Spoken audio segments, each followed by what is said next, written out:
बिस्मिल्लाहिर्रहमानिर्रहीम, अस्सलाम वालेकुम। मैं हूं ईसा नकवी। आज जुमेरात 15 मई है। इस वीडियो में बात करेंगे पाकिस्तान और इंडिया के दरमियान जो मंजरनामा था। इस मंजरनामे में आखिरकार एक मरतबा फिर चीन की एंट्री हुई और बड़ी दबंग एंट्री हुई है। इस चीज़ का बड़ी शिद्दत से इंतज़ार था, इसके ऊपर बहुत सारे अंदाजे मौजूद थे, लेकिन अब जो चीन ने किया है उसमें टाइमिंग सबसे ज़्यादा मैटर कर रही है कि कौन सा वक्त है जिसका इंतखाब किया गया है। चीन की वजारत ख़ारजा के तर्जुमान का बयान, उसके बाद इंडियन एक्सटर्नल अफेयर्स मिनिस्ट्री उसको किस तरीके से रिस्पॉन्ड कर रही है। इसमें सबसे अहम बात यह है कि ये सब कुछ हो रहा है उस वक्त जब पाकिस्तान की तरफ से इंडिया का फेंटा लगा है, और वो फेंटा लगने के बाद अब चीन ने जो है वो जो फंदा तैयार किया हुआ था, वो फंदा उसकी रस्सी को कसना शुरू कर दिया है। नरेंद्र मोदी को तैयारी पकड़नी पड़ेगी, क्योंकि ये बड़ा सफारती बम है जो फोड़ा गया है। और हम ये कुछ जो होता हुआ देख रहे हैं, ये आप अंदाज़ा लगा लीजिए कि ये जो 4 दिन पाकिस्तान और इंडिया के दरमियान लड़ाई हुई, जंग हुई, बहुत सारे लोग इसको जंग कहते हैं, अलबत्ता ज़ाहिर है कि ऑपरेशन से, और इसका स्केल ऐसा था कि 1971 के बाद सबसे बड़ी लड़ाई हो रही थी दो न्यूक्लियर पावर्स के दरमियान। इन 4 दिनों ने तारीख़ का धारा तब्दील कर दिया है। आपको ये अंदाज़ा होगा आने वाले दिनों में, ये वो लड़ाई है जिसने मॉडर्न वॉरफेयर को हिला कर रख दिया है, जिस पे अब आपको डिप्लोमेटिक चेस बोर्ड पर, पॉलिटिकल चेस बोर्ड पर, और इसी तरीके से इकॉनमी के एतबार से, मुख्तलिफ ममालिक में ताउन के एतबार से, मॉडर्न वॉरफेयर, आइंदा की जंगें कैसी लड़ी जाएंगी, उसके हवाले से कुछ नए ज़ाब्ते तहरीर होंगे। वो सारे सबक जो सीखे गए हैं, इसके बहुत सारे एस्पेक्ट्स हैं, उनके ऊपर ज़ाहिर है कि हम अगले आने वाले दिनों में बात करते रहेंगे। ख़ास तौर पर आप देख रहे हैं कि डोनाल्ड ट्रंप जो है वो गुज़श्ता 5 दिनों से, 10 मई से लेकर 15 मई तक, एक दिन ऐसा नहीं गुजरा जिस दिन अमेरिका के सदर डोनाल्ड ट्रंप ने पाकिस्तान और इंडिया के मुतालिक बात ना की, और उन्होंने बाकायदा अब नमक छिड़कना शुरू कर दिया है नरेंद्र मोदी के उन ज़ख्मों पर जिनसे खून रिस रहा है। अब नरेंद्र मोदी, इंडिया ज़ख्म खूरदा है, लेकिन उसको आप अंडर एस्टिमेट नहीं कर सकते। वो रीग्रुप कर रहे हैं, वो अपने जो प्लान्स हैं उनको दोबारा से तरतीब देने की कोशिश कर रहे हैं कि वो किस तरीके से पाकिस्तान से इस शिकस्त फाश का बदला लें। कुछ चीज़ें अब हमें होती हुई दिखाई दे रही हैं, और लगता ही है कि उन्हीं का काउंटर आना शुरू हो गया है। मैं आपको विक्टर बाउ की गुफ्तगू भी सुनवाऊंगा, वो क्या बात कर रहे हैं। और डॉक्टर विक्टर बाउ जो हैं उनको वैसे तो एक तज्ज़ियाकार के तौर पर, डिफेंस एक्सपर्ट के तौर पर, एक बैनुल अक़वामी उमूर के माहिर के तौर पर समझा जाता है, लेकिन डॉक्टर विक्टर बाउ वो शख्स है जो चाइना में 80s में प्राइम मिनिस्टर्स ऑफ चाइना, उनके मुतरज्जिम के तौर पर रहा है। वो चाइना के पॉलिसी मेकिंग, उसका व्यू पॉइंट इंडिया के हवाले से, पाकिस्तान के हवाले से बड़ा बेहतर समझते हैं। और ये अंदाज़े बहुत सारे लोगों के थे। मैंने जब इसके ऊपर एक वीडियो भी की थी तो बहुत से लोगों ने कहा कि चीन को क्या लगे, चाइना का कोई इसमें किरदार नहीं होगा, चाइना इसमें नहीं कूदेगा। अब तो ये बात हो रही है कि चीन बैक एंड के ऊपर कहीं ना कहीं मौजूद था, लेकिन अब डिप्लोमेटिक फोर फ्रंट पर चीन आ चुका है। आज 2 बड़ी डेवलपमेंट्स हैं जिनके ऊपर मैं बात करने लगा हूँ। एक तो इंडियन डिफेंस मिनिस्टर हैं राजनाथ सिंह, उन्होंने दौरा किया श्रीनगर का। और इंडिया में अब आपको पता है कि जो उनका वेस्टर्न फ्रंट है, जो वेस्टर्न बॉर्डर है पाकिस्तान के साथ, वहाँ पर दौरे हो रहे हैं। एक दिन नरेंद्र मोदी जाते हैं, एक दिन राजनाथ सिंह आ रहे हैं, और बड़ी बड़ी अब जो है वो फड़े मारी जा रही हैं, बयानात दिए जा रहे हैं। लेकिन पाकिस्तान के न्यूक्लियर हथियारों के बारे में एक स्टेटमेंट आता है। अच्छा, अब इसकी तरतीब ज़रा आपने नोट करनी है कि ये सब कुछ कैसे हो रहा है। सबसे पहले सीज़ फायर अनाउंस होता है। अब ये तो सबको मालूम है ना कि पाकिस्तान ने ये मार्का जीता है, वरना जो सीज़ फायर की अनाउंसमेंट है वो आपको अमेरिका से ना हो रही होती, बल्कि इंडिया के टर्म्स पर इंडिया अनाउंस कर रहा होता। पाकिस्तान और इंडिया के दरमियान कोई एग्रीमेंट साइन हो रहा होता, पाकिस्तान की तरफ से कुछ गारंटीज़ और अश्योरेंसेस दी जा रही होती। यहाँ पर तो उल्टा हुआ काम ये हुआ कि डोनाल्ड ट्रंप ने अनाउंस किया कि किसी तीसरे मुल्क में बैठकर डिसाइड ये हुआ है कि बात करेंगे किन किन मामलात पर, कश्मीर के मामले पर, पानी के मामले पर, दहशतगर्दी के मामले पर, सीज़ फायर को सॉलिडिफाई करने के मामले पर। और इससे आपको पता चलता है कि पाकिस्तान के लिए ये एक बहुत बड़ी सफारती और पाकिस्तान के लिए एक बहुत बड़ी अस्करी जीत जो है वो बनकर और उभर कर सामने आई। लेकिन इंडिया में जो प्रेशर क्रिएट हुआ है, जो आरएसएस ने इस वक्त प्रेशर माउंट करना शुरू किया है बीजेपी के रैंक्स में, इवन हार्ड लाइनर्स के ऊपर अब तनकीद हो रही है, अमित शाह जैसे लोगों पर, कि कहाँ गई आपकी पॉलिसी।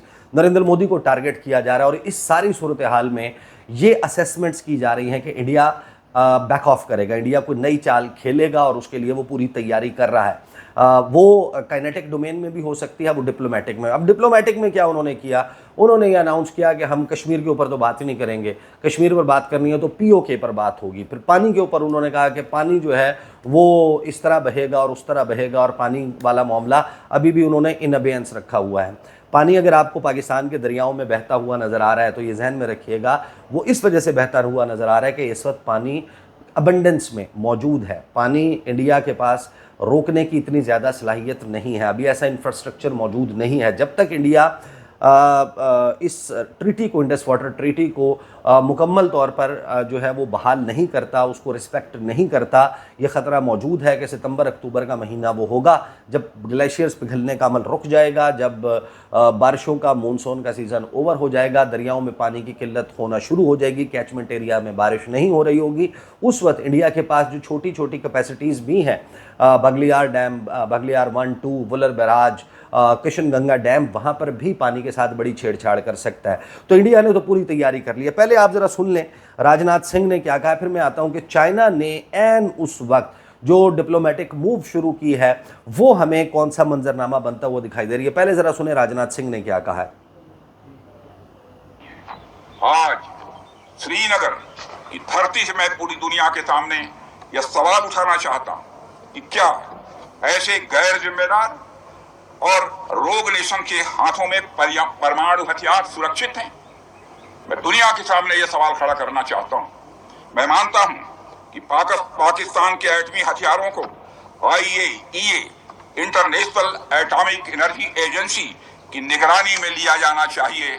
मैं ये कहना चाहूंगा और साफ तौर पर कहना चाहूंगा, यानी ये it is one of the subjects जो वेस्ट का फेवरेट सब्जेक्ट है। पाकिस्तान के न्यूक्लियर एसेट्स, पाकिस्तान के न्यूक्लियर वॉरहेड्स, पाकिस्तान की एटमी सलाहियत, इसके ऊपर हमेशा से एक ज़ाहिर है कि एक माहौल इंडिया बनाता रहा। और इंडिया को ये लगता है कि एक ऐसे वक्त में जब हमारे ऊपर प्रेशर पड़ गया है, हम ये एटमी हथियारों का मामला छेड़ कर कि पाकिस्तान के पास परमाणु हथियार नहीं होने चाहिए और पाकिस्तान के हथियार जो हैं वो international atomic energy agency IAEA उनके जो है वो हवाले कर दिए जाएं, ये डिबेट छेड़कर पाकिस्तान से जो मामलात जिन पर बात होना तय पाया है, करार पाया है कि इन मामलात पर बात होनी है, तो इंडिया अपने तौर पर बहुत सारी मूव्स खेलता हुआ नज़र आ रहा है। लेकिन यही वो वक्त है जब हम देखते हैं कि जो डिप्लोमेटिक फ्रंट है, महाज है, वो चीन ने ओपन अप करना शुरू कर दिया। और टाइमिंग बड़ा मैटर कर रही है कि इंडिया जिस वक्त रीग्रुप करने की कोशिश कर रहा है, जिस वक्त वो अपने हवास को मुजतमे करने की कोशिश कर रहा है पाकिस्तान के ऊपर एक नए सफारती या किसी और जहत के हमले की, तो वो जो अंदाजे थे ना बहुत सारे लोगों के कि नहीं जनाब चाइना का क्या जो है वो इसमें है, चाइना जो है उसकी टेक्नोलॉजी किस तरीके से इस्तेमाल हुई, उसको कितना बड़ा बूस्ट मिला, उसके भी खैर कुछ एस्पेक्ट्स हैं जिन पर मैं बात करूंगा। लेकिन एन इसी वक्त अरुणाचल प्रदेश, अच्छा देखें जो चाइना और इंडिया है ना, इनके दरमियान एक बहुत तवील बॉर्डर है और उसमें इवन दो ममालिक भी फॉल करते हैं। एक तरफ नेपाल दरमियान में आ जाता है, फिर आगे जो है वो भूटान आ जाता है। इसमें ज़ाहिर है कि जो एरिया सियाचिन के ऊपर से शुरू होता है, लद्दाख है, हिमाचल प्रदेश है, उत्तराखंड है, फिर नेपाल आ जाता है, फिर सिक्किम है, फिर उसके बाद भूटान आ जाता है, भूटान के बाद है अरुणाचल प्रदेश। इसमें मुख्तलिफ जगह हैं जो कंटेस्टेड हैं। चीन और इंडिया के दरमियान जो बॉर्डर है वो डिमार्केटेड नहीं है, इट्स अनडिमार्केटेड बॉर्डर, यानी ये वाजे नहीं है। एक तसव्वुर तो है कि ये नो मैन लैंड इसको समझ लेते हैं, लेकिन इसके किसी एक मकाम से दूसरी तरफ और उससे दूसरी तरफ, अब अगर आप 2 मीटर या 3 मीटर का भी फ़र्क डाल देना तो ये बाउंड्री अगर 4043 किलोमीटर का लाइन ऑफ एक्चुअल कंट्रोल है और इसको अगर आप सिर्फ 2 मीटर से भी ज़रब दे दें तो आप अंदाज़ा लगा लें कि कितने हज़ार मुरब्बा किलोमीटर्स जो हैं वो चीन के या इंडिया के हिस्से में इजाफी आ सकते हैं। अब चीन और इंडिया भी लड़ाइयाँ लड़ चुके हैं, जंगें लड़ चुके हैं। 62 की उनकी जंग है, 75 की उनकी लड़ाई है, 2020 की गलवान वाली लड़ाई है, और ये सारे टेरिटोरियल डिस्प्यूट्स पर हुए हैं। ये जो लद्दाख है, चाइना ये समझता है, इंडिया ये समझता है कि ये हमारा है और वो कहता है कि एक्साई चिन भी हमारा है। चीन ये कहता है कि एक्साई चिन तो उन्होंने जंग करके ले लिया था, लद्दाख वो कहते हैं कि हमारा हिस्सा है। फिर उसके बाद आ जाते हैं आप जो गलवान का एरिया है वो कंटेस्टेड है। फिर आगे आप चलते हैं जो नेपाल और भूटान के दरमियान माजी में एक किंगडम ऑफ सिक्किम होती थी जो 1975 में जिसका इल्हाक इंडिया के साथ हुआ, जिसको ब्रदर भी कहा जाता है। यानी 7 नॉर्थ ईस्टर्न सिस्टर स्टेट्स हैं, जिसमें मिज़ोरम है, आसाम है, मेघालय है, त्रिपुरा है, मणिपुरा है, अरुणाचल प्रदेश है। ये जो सारे एरियाज़ हैं उनको 7 सिस्टर्स कहा जाता है और इसको कहा जाता है कि ये ब्रदर है। वहाँ पर डोकलाम प्लेटो का एरिया है, वो नथुला पास है, नकुला पास, वो एक कंटेस्टेड रीजन है। फिर उसके बाद भूटान और फिर आगे आता है अरुणाचल प्रदेश। अब अरुणाचल प्रदेश वो रियासत है जो पूरी की पूरी चाइना ये कहता है कि वो साउथ तिब्बत का हिस्सा है और वो हमारा है। अब उनका जो क्लेम है, जाहिर है कि वो कहते हैं कि किस रेडक्लिफ ने, किस गोरे ने कौन सी लाइन बनाई थी और इसको तकसीम करके इंडिया का हिस्सा जो है वो बना दिया। हम इस चीज़ को नहीं मानते। उन लोगों की ज़बान, उन लोगों के फीचर्स और माजी वो सारा तिब्बत का है। वहाँ पर दुनिया में जो सेकंड बिगेस्ट बुद्धिस्ट मॉनेस्ट्री है तवांग में, वो इंडिया के ज़ेर इंतज़ाम इलाके में मौजूद है, तो वो हमारा हिस्सा है। अब ऐन उस वक्त जब एक डिप्लोमेटिक फ्रंट पाकिस्तान और इंडिया के दरमियान खुला हुआ है और इंडिया अपनी मूव्स वहाँ पर करता हुआ नज़र आता है, चीन की फॉरेन मिनिस्ट्री की तरफ से एक बयान आता है। पहले मैं आपको ज़रा सुनवाता हूँ जो विक्टर बाओ ने गुफ्तगू की है पाकिस्तान और चीन के ताबून के हवाले से। फिर हम आते हैं जो रिसेंट मूव की गई है चाइना की तरफ से, ये आने वाले दिनों में किस तरीके से प्ले आउट कर सकती है। ये ज़रा सुनिए विक्टर बाओ। Going forward, not only for this round of showdown between India and Pakistan, but also for the future wars in any parts of the world. My personal observation is that I'm so happy that China has demonstrated it is fully committed to helping Pakistan to defend its legitimate interests in terms of sovereignty and territorial integrity. And China and Pakistan have proven through this round of fierce air show that we are true brothers and sisters, and no one should ever second guess China's commitment to helping Pakistan to defend its sovereignty and territorial integrity. Talking of Pakistan, तो दूसरा अंदाज़ा लगाने की ज़रूरत नहीं है। सिर्फ China और इंडिया और पाकिस्तान के दरमियान नहीं, दुनिया भर में कहीं कोई कॉन्फ्लिक्ट होगी जहां पर चीन जो है वो पाकिस्तान की टेरिटोरियल इंटेग्रिटी के लिए साथ खड़ा हुआ नज़र आएगा। ये है अंडरस्टैंडिंग डॉक्टर विक्टर बाओ की बाकी लोगों की चीन और पाकिस्तान के ताल्लुकात के हवाले से। और फिर चीन की जो फॉरेन मिनिस्ट्री है वो रीनेमिंग एक मरतबा फिर से करना शुरू करती है। जो एरिया है ज़ेंगनान, जो अरुणाचल प्रदेश है, उसका नाम चीन की तरफ से रखा, वो उस एरिया को कहते ही ज़ेंगनान है।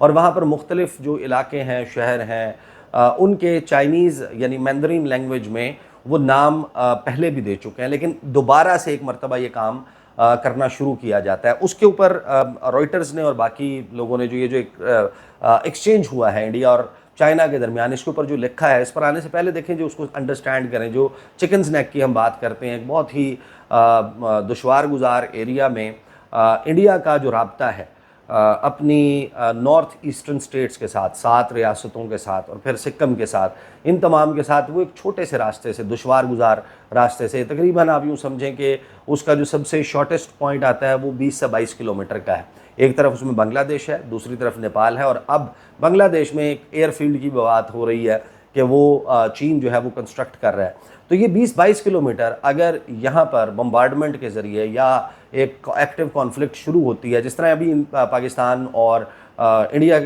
के दरमियान हुई, तो 2-4 मिसाइल या इस किस्म का कोई अटैक होता है तो सिलीगुड़ी कॉरिडोर से गुजरने वाली सड़कें, उधर से गुजरने वाली ट्रेन्स, वो रास्ता जो है वो बंद हो जाता है। तो इंडिया कट ऑफ हो जाता है अपनी तमाम जो ईस्टर्न स्टेट्स हैं उनके साथ। तो आप अंदाज़ा लगाइए कि कितनी बड़ी मुश्किल जो है वो खड़ी हो सकती है इंडिया के लिए। वो इंडिया जो वेस्ट की ईमा पर, अमेरिका की ईमा पर, इंडो पैसिफिक रीजन, जिसको एशिया पैसिफिक को वो इंडो पैसिफिक रीजन करार देते हैं, वहाँ पर स्ट्रेट ऑफ मलाका, एक तंग आबी रास्ता, जिसको चाइना के लिए एक बड़ा ही इम्पॉर्टेंट ट्रेड रूट, समंदरी रास्ता जो है वो करार दिया जाता है।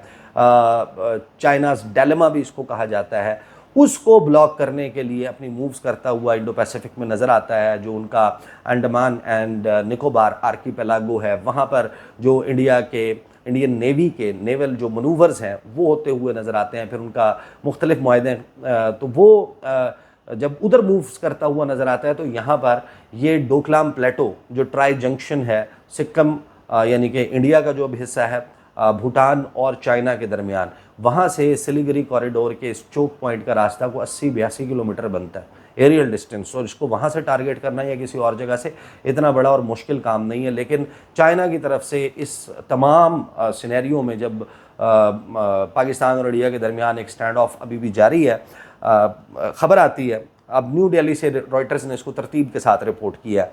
इंडिया सेड ऑन वेंसडे के बुध के रोज़ इंडिया ने यह बयान दिया कि वो मुस्तरद करता है चीन की मूव कि वो north eastern state of Arunachal Pradesh में मुख्तलिफ जगहों के नाम मंदरीन चाइनीज़ ज़बान में रख रहा है, where the Asian neighbours share a border, adding that the Himalayan territory was an integral part of India. कि जो अरुणाचल प्रदेश का को हिमालय के सिलसिले के टुवर्ड्स द एंड ये हिस्सा है, ये इंटेग्रल पार्ट ऑफ इंडिया है, अटूट अंग है। Beijing has renamed places in Arunachal Pradesh in the past as well, and the issue has been an irritant in ties between the two countries, especially as they deteriorated sharply after a deadly military clash elsewhere on their border in 2020. Reuters लिखता है। फिर आगे वो कहते हैं कि उनके दरमियान फिर एक अक्टूबर में मुआहदा तो हो गया कि एक स्टैंड ऑफ को ख़त्म किया जाएगा, ट्रूप्स को डिसएंगेज किया जाएगा, लेकिन चाइनीज़ फॉरेन मिनिस्ट्री के स्पोक्स पर्सन ने अचानक से ये प्रेस कॉन्फ्रेंस की और उस मीडिया ब्रीफिंग में उन्होंने कहा Beijing had standardised some places in Arunachal Pradesh which is entirely within China sovereignty, कि मुकम्मल तौर पर ये चीन का सॉवरेनिटी है, चीन का सॉवरन एरिया है, यहाँ पर हमारा सॉवरन राइट बनता है। Repeating what has been Beijing's standard response, क्या है तो स्टैंडर्ड रिस्पॉन्स लेकिन इसको रिपीट किया गया है। Beijing says Arunachal Pradesh which it calls Zangnan is a part of south Tibet, claim New Delhi has repeatedly dismissed. फिर आगे रॉयटर्स लिखता है कि creative naming will not alter the undeniable reality that Arunachal Pradesh was, is and always remain an integral and inalienable part of India. India's foreign ministry spokesperson Randhir Jaiswal said on Wednesday कि फिर उसके ऊपर react किया Indian foreign ministry के तर्जुमान ने कि नाम अगर आप उनके क्रिएट कर रहे हैं और इससे ये एक हकीकत छुप नहीं सकती कि अरुणाचल प्रदेश था, है और रहेगा इंडिया का एक इंटेग्रल यानी कि अटूट अंग जो है वो रहेगा।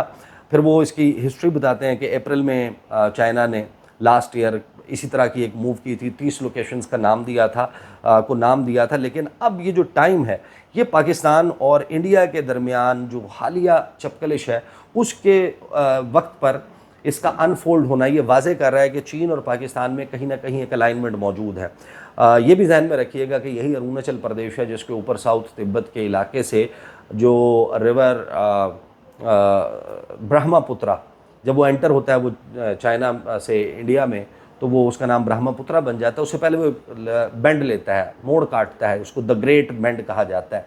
तो ये बातें भी चल रही थी कि इंडस वाटर ट्रीटी को इन अबेंस डालकर अगर इंडिया पाकिस्तान का पानी रोकने की कोशिश करता है तो चीन जो है उसको एक वो शायद पाकिस्तान के लिए ना करे, लेकिन उसको एक जो है वो जवाब मिल जाएगा कि ठीक है, अगर डाउनस्ट्रीम या लोअर राइपेरियन के लोगों का कोई राइट नहीं है, अगर इंडिया ये वायलेट कर सकता है, पाकिस्तान के साथ ये सब कुछ कर सकता है, तो हम भी एज अपर राइपेरियन हम भी ये काम कर सकते हैं। और हमारे इलाके से जाने वाला जो दरिया है जो कैलाश मानसरोवर से निकलकर 4000 किलोमीटर ट्रैवल करता हुआ जो ज़ैंगबो रिवर है वो यारलंग ज़ैंगबो, जब इसका नाम ब्रह्मपुत्रा का जब ये चीन में बहता है, तिब्बत में बहता है, तो इसका नाम यारलंग ज़ैंगबो है। इस पर मैं बड़ी तफसीली वीडियोस कर चुका हूँ, लेकिन अब ये सारी चीज़ें जो हैं उन पोटेंशियल उनमें आ गया है कि ये बात को एस्केलेट होती हुई नज़र आएंगी। और बिलाशुबा 4 दिन की इस लड़ाई ने एक ऐसा इंट्रिकेट, ऐसा कम्प्लेक्स और ऐसा पेचीदा सफारती चेस बोर्ड खोल दिया है जिस पर होने वाली डेवलपमेंट्स बड़ी इंटरेस्टिंग है। और वो वीडियो जिसका मैंने आपसे तज़किरा किया था कि जो रफ़ाल गिराने की कहानी है, उसमें कुछ बहुत ही इंटरेस्टिंग तफसीलात जो हैं वो अब आ चुकी हैं। वो इंशाल्लाह मैं आने वाले वीडियो में आपके सामने रखूँगा। अब तक के लिए इतना ही, इजाज़त दीजिए, अल्लाह हाफ़िज़।